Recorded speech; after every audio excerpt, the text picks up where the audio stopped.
My personal view of abortion is that for 100,000 or nearly 100,000 Australian women a year to feel that the answer to their pregnancy is a termination is wrong. That we need to provide better care for women in Australia. We need to be providing better advice and better support for women and their children.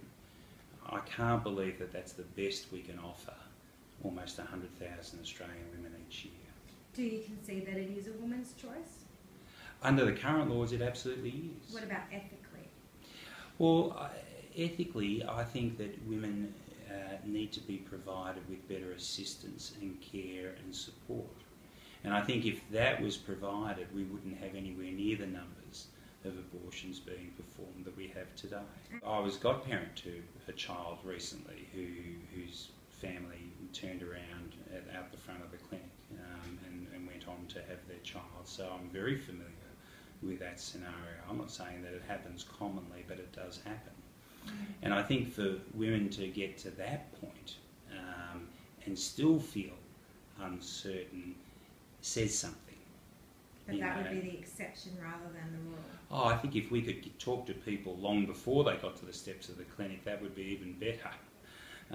If there was an opportunity for people to provide proper counselling. You know, in many parts of the world it's mandatory that counselling be performed some days before the abortion, not on the day of.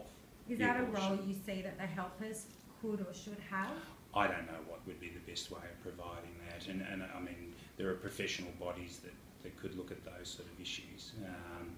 But I think that would certainly be far more desirable than having counselling provided by the abortionist on the day of the abortion. That seems to me like leaving the fox to run the hen house. It's a peaceful protest to pray for the people going in there and to provide whatever assistance the people who are entering feel we can provide. Many people do not accept any assistance, and that is fine, you know. But some people do. Some people either ask for assistance. Some people, as I said, actually even turn around and don't proceed with their abortion. And so for those people, we're there to provide them with a choice.